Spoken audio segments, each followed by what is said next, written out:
Hello everyone, this is part 32 of What If Naruto Had a Hug That Changed Everything, and I hope you guys enjoy this video and to like, to subscribe, to share, and check out the playlist, to see more comment down below. Now let's start the intro. They call me a god. They call me a god. They call me a god. Join my membership, the perks are great. It's in the description. Be sure to like and subscribe, it gives me more motivation. Enjoy.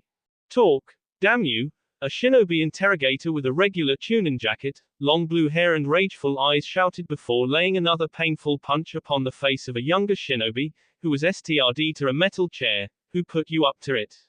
What was your motive? How long have you been in league with that freak? The beaten and bruised face of the boy who was undergoing an interrogation merely straightened his head back and glared at the man who was throwing question after insensible question at him. It was almost enough to make him sick to his stomach. He was expecting this to be a simple question and answer ordeal, but that was far from the truth. This was a fully fortified interrogation. The young lad was being questioned about a massive S that he had nothing to do with, never mind knowing nothing about. The older person caught the seething tension of the boy's glare and delivered him a scornful sock to the gut, causing him to fold over in pain. The boy, however, did not falter for long, as he re-straightened himself and relished his glare. There were few things that the interrogator couldn't take, seeing as how he had built up such a tolerance level for punks that think they can resist his interrogations before his superior arrived, and dealing with the very container of the damnable QB no Yuko was definitely one of them. He had been throwing question after question after question at this boy and he simply wouldn't budge.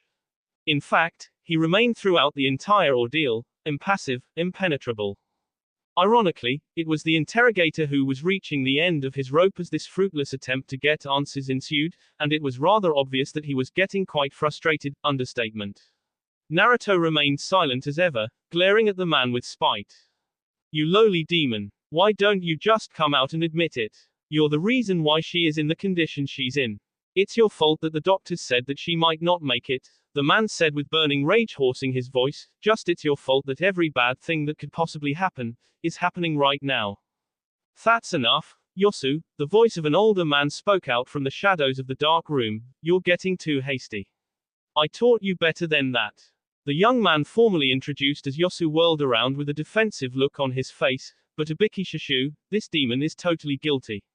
I mean, just look at smug face, he said as he pointed an accusing finger at the scowling Naruto. Ibiki sighed. Yosu, when I took you under my wing, what was the first thing I ever taught you about this field? He asked. At this, the blue-haired young man paused in his furious state, before his face sunk into a more withdrawn expression, looking away from his master. Yosu sighed as well, to never allow personal feeling to interject with the goal at hand, to crack the perps like an egg. He answered as he reiterated every word that was spoken to his when he took this job. Good. Now get out of here and take 10. I'll deal with our little friend here, he said with a flat tone as he stared blankly at the beaten blonde. Reluctant to let it all slide so easily at first, Yosu sighed in defeat and left the premises, but not before exchanging another hateful glare toward Naruto, who simply broke eye contact with the man altogether, not wanting to ever see his face again. But even as this defiance was present, Naruto knew full damn well that he was in deep S if Ibiki was behind the wheel. Recognizing this, the blonde Jinchuriki finally allowed words to escape his lips. Ibiki-sensei, what's this all about? What the hell was that jerk-ass yammering about? Naruto yelled. The trench-coated special Junin closed his eyes. I'll be asking the questions here, Naruto, he coldly responded, causing the blonde to sneer at him. I don't accept that. How can you just stand there and expect me to just roll over and answer questions to which have no answers? Naruto shouted again. Ibiki glared at the young genin and for some reason, that shut him up. Naruto really wasn't too sure why, but every time Ibiki grew serious, it sent a cold and nearly paralyzing shiver down his spine. A reason that he had deduced some time ago was the fact that the guy was the spitting male version of Anko, minus the sensual lust for blood. Though he saw no visible signs of Naruto's uneasiness, he could easily tell that he was the cause of his sudden silence, so he continued. Good. Now that I've got your attention, I'd like your cooperation, the scar-faced Junin said. Naruto lowered his head in defeat. At least that's how it appeared at first glance, but in reality, he was only providing his Recuperator to get some answers as to why he was taken there. Being as experienced as he was in the field of interrogation, however, Ibiki saw right through this front, but played along until he could make his move, a move that could make or break the results of this session. Now, I'm sure that you have absolutely no idea why you're here, correct? Ibiki said as his pull-up chair sat before Naruto. No. The most I got was an invitation from one of the Anbu. I see. Well, since you were so incredibly patient with a man that you really disliked. The guy's a jackass. What else could I do but ignore the sorry son of a Naruto? Right. Sorry. Ibiki easily recomposed the interrogation. That's better.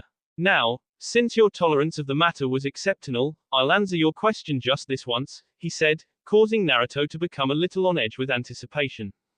Not really in any mood to keep the suspense heightened, Ibiki told him. Naruto. Roughly 6 hours ago, a massive S befell the northern west sector of Konoha. Only 1 hour before the attack of Oto, the calm sadist informed. At this Naruto's eyes widened, yet at the same time they betrayed his genuine shock with a look of obvious acceptance. At this, Ibiki's eye batted.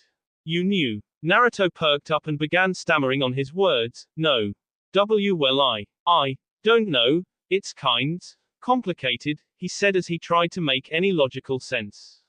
Yes, or no. The blonde demon container sighed before lowering his head. No, he responded. Ibiki was about to continue when all of a sudden, Naruto spoke up again.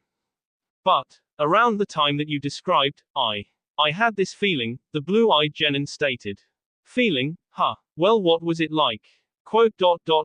Horrible. It was, like no other feeling I'd experienced before, like someone was choking the breath and feeling right out of my body. Really? And where were you at this time? Hearing this, Naruto frowned. Oh my fu, I was at the stadium with Sakura-chan and Kakashi-sensei, he answered with a lot more force than he had intended, giving him another unsettling glare from Ibiki. With another meek apology, the interrogation continued. Naruto. I hope you realize that any non-truth you spit in this room will haunt you for the rest of your days, do you not? He said. I'm not lying, Ibiki-sensei. How can I lie about anything when I don't even know the reason I'm here? Does the name Yoshana Hurricane ring any bells, Naruto? Ibiki interjected. At this, Naruto's hairs reflexibly stood on end. What? Yoshana-san. Oh, of course it does. She's one of the best friends I ever had in the majority of my life, he said. Hearing these words suddenly brought an unsettling feeling of doubt within the Junin as the gears within his own mind were starting to turn. What's going on? Is Yoshana-san okay? Naruto asked in an increasingly worried state. Ibiki started to see various loopholes with this whole situation as the interrogation continued. Normally, he didn't bother to question why he interrogated any suspects of any crime or something of the sort.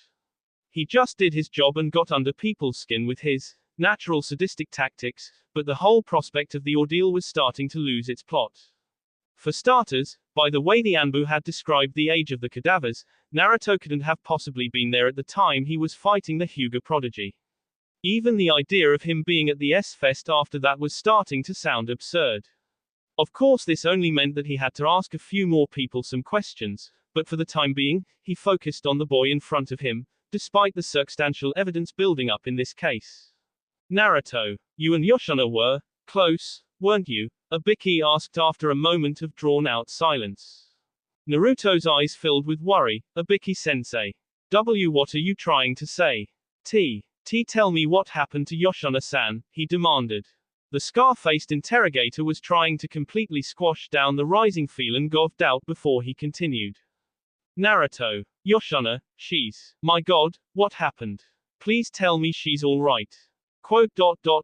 Yoshana was one of the sole survivors of the M that claimed well over 100 lives in the northern west sector.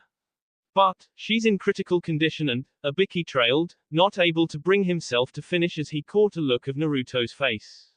The shocked and frightfully worried boy had tears in his eyes with his mouth gaping open. No. Let me go. Please, I have to see if she's alright, he shouted. Naruto, you know I can't do that. You'll just have to wait until Yoshuna-san could be S right now, for all I know. I have to see her. I have to let her know that I'm still here. Please, Ibiki-sensei, release me, Naruto shouted, now lamenting. Despite how much he wanted to ignore it, Ibiki's fast-developing notion of foul play was becoming more and more apparent. Silence filled the room as the trench-coated sadist threw himself into deep thought at what was to be done now. In all due respect, he had every right to end any interrogation at a whim, but he never did that. He always drug it out because it was what he did best, and now he was actually entertaining the idea of letting the boy go. Honestly, he thought he was losing his mind, but he couldn't deny the facts. Naruto was definitely at the Chunin Stadium while the M took place. He was nowhere in sight according to two other surviving witnesses, Yuhari and Futaba. He appeared to have no knowledge of Kuro, and to top it off, there was absolutely no hard evidence against. The boy was clean, and whether he liked it or not, Ibiki had no reason to keep him there. It was just a waste of his time and energy. Without warning of any kind, the black-clad Junin walked behind the still frantic Naruto before tugging at the knot that bound his to the chair. What are you? Listen to me. I have never, and I repeat, never did this for any one of my suspects throughout the entirety of my career, but you lucked out, Gaki. We have nothing to pin against you, he said before completely untying the knot and rendering Naruto free. Now get the hell out of here, before I change my mind.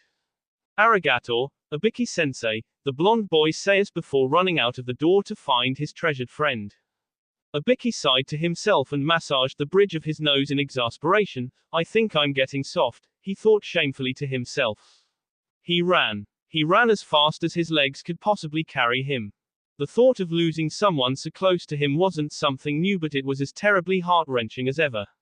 He was so desperate to get to the hospital to see her that he didn't bother weave his way around the people that filled the streets, finding it more preferable to jump and lunge over them.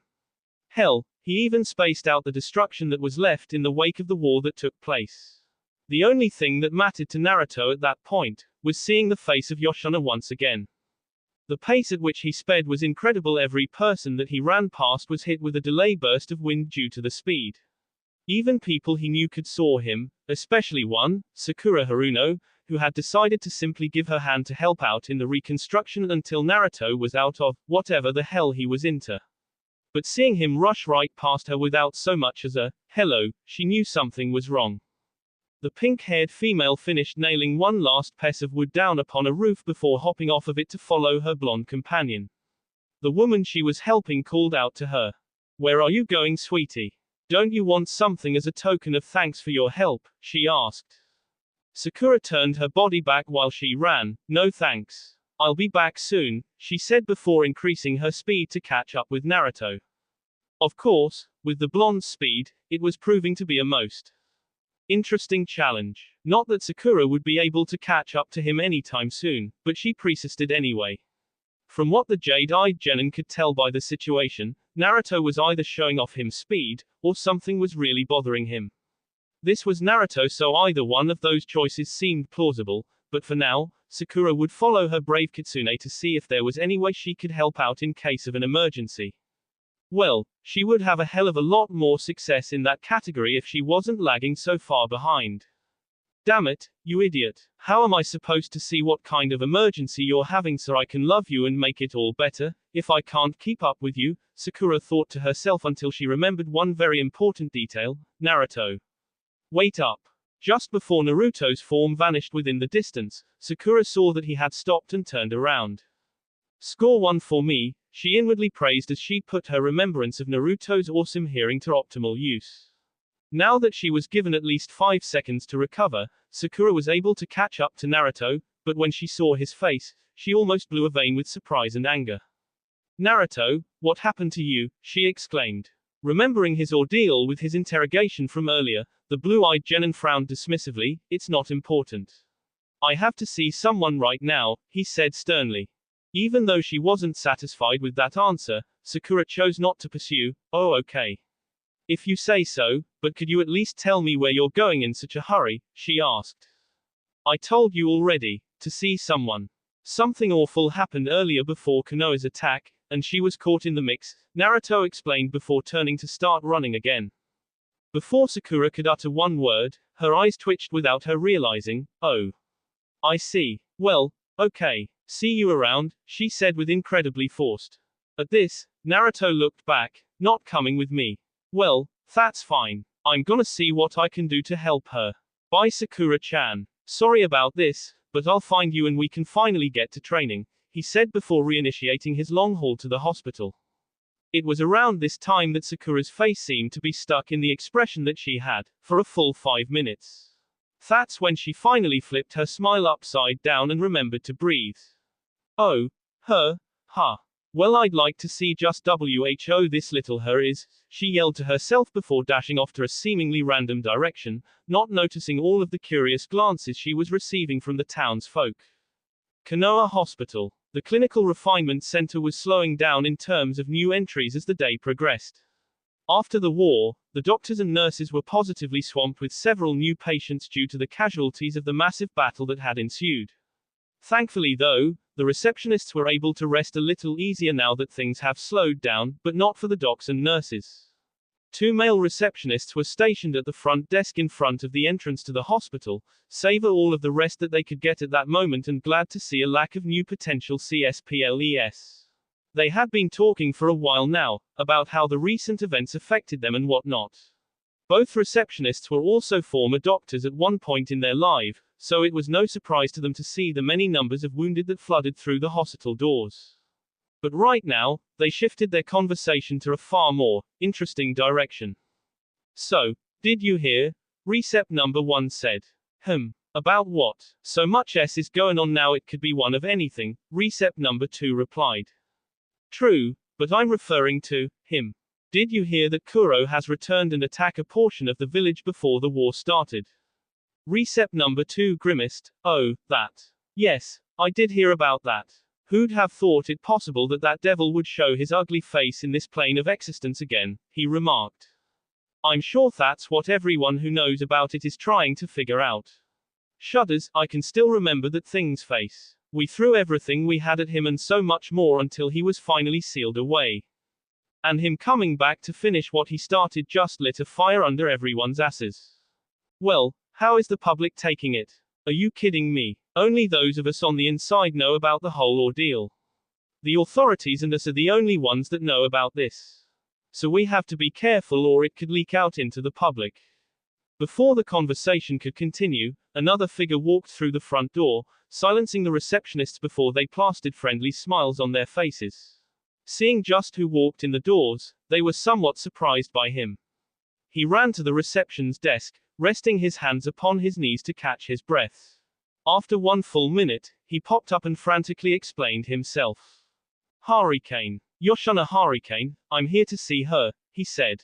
Since they both recognized him almost right away, the 2 receptionists took heed of his alarmed demeanor. One moment, Naruto. We'll check to see if you can, Recep number 1 said as he checked his calendar. After a few moments, which were painfully slow for Naruto, the check was complete. You're in luck, son. Hurricane-san had been sliced not too long ago. Though she is still in pretty bad condition, you are now able to see until visiting hours are over. She's in room 14B, he informed. Arigato, Naruto shouted before dashing off through the hallways to search for the room just mentioned to him. Once the blonde genin was out of earshot, the receptionists continued their little talk. Damn. It's really too bad that things like this had to happen. She is the sole survivor of Kuro's victims and from what I can tell, Naruto and her are rather close, he said. Yeah, poor kid, I don't even think he knows what's going on, but I suppose that's for the best. Who knows what would happen if any of this got out to the populace. Of course, it was at that very moment that the front door to the hospital slammed open, revealing a frightening luminous figure with glowing green eyes and a demonic scowl. The shadowed figure of encroaching doom was further more intimidating by a spontaneous flash of lightning that tore through the background. The receptionist screamed like frilly little schoolgirls before the entire scene and background changed back to normal and revealed the face of Sakura Haruno. Good evening, she greeted with an obviously forced smile. Visiting hours are still open, right? Shaking out of their stupor of fear, Recep number 1 spoke up. Yeah they are. Is there someone why you're wanting to sesc, he stuttered through his words.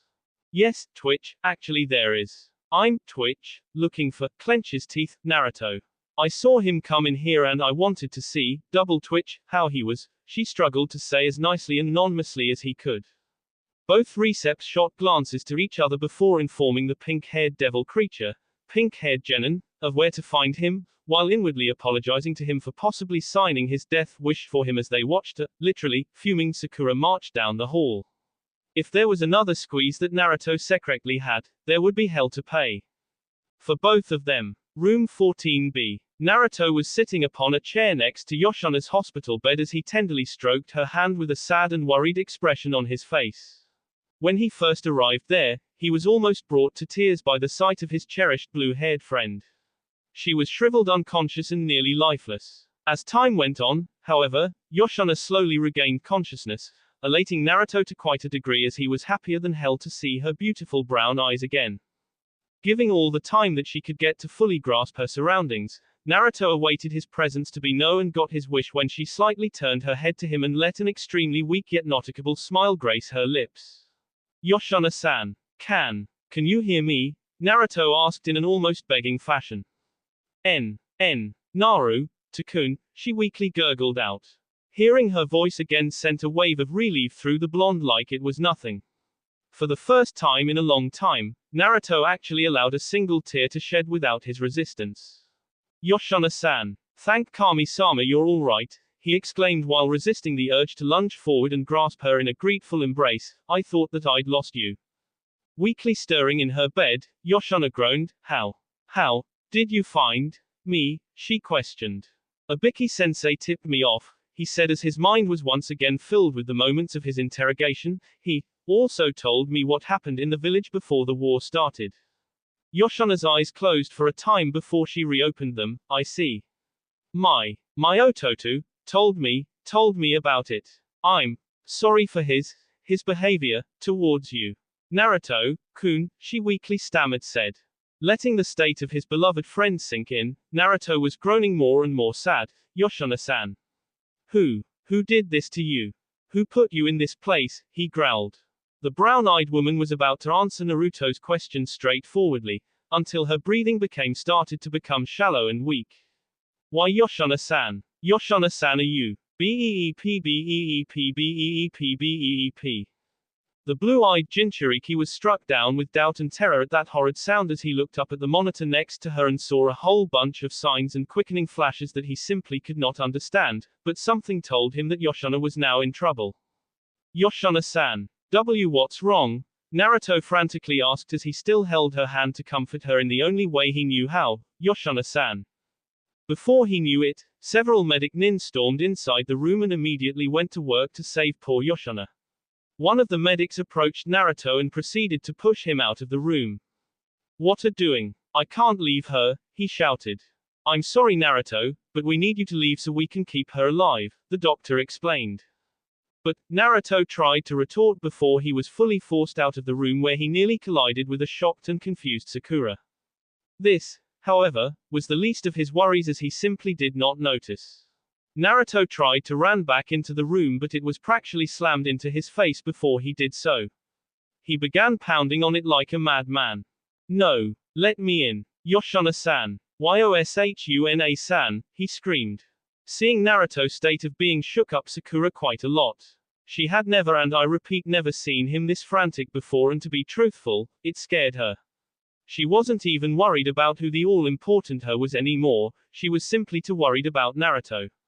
With one last fruitless pound of the door, the blonde shinobi gave up and fell to his knees as he heard the nerve-wracking sounds of that strange beeping noise, the doctor spitting rambling about losing her and Yoshana herself choking and gasping. He clenched his teeth hard as he pounded on the door one last time. That alone was enough to make Sakura cringe, but what she heard next was enough to make her gasp. Sobs. She was actually questioning her mind for hearing it, but it was just too real to deny. Naruto was indeed crying. Not since the first time she had truly broken his heart had she seen him lament like this. Her heart ached and cracked at watching her lovable blonde hurt in such a way that she felt helpless inside for not knowing how to soothe him and take the pain away. But nothing she thought of helped any, she just watched in sadness as Naruto cried into the door. Please don't the shaggy-haired blonde cried again, please. In time, Sakura found herself breathing shallowly as she tried to hold back her own tears. It was quickly becoming too much. Naruto, she whispered, though not loud enough for him to hear, don't cry. Even with his incredible hearing, Naruto was simply unable to detect any other presence, as he was blinded by sadness and the possibility of a great loss. Yoshina-san, he sobbed. That was the last straw for Sakura. Her heart felt as though it would break at any second if she didn't love him and make everything better like she wanted. Her tears poured down her face and gave one last gasp before crashing to her knees and quickly latching her arms around his torso, trying with all she was bring the old happy Naruto back and to remind him who loved him. Stop it, Naruto, she sobbed, stop being sad. Just stop it. I can't stand this. Being wise to Sakura's presence now didn't really change his situation, but he reflexively wrapped his arms around himself, thus caressing Sakura's. Feeling this and the strengthening sobs of her lovable moron, she couldn't help but cry into his back and beg him to be happy again. There they remain, and cried together. That will be all for this video. Be sure to like, subscribe, share, and comment down below for more videos. Goodbye.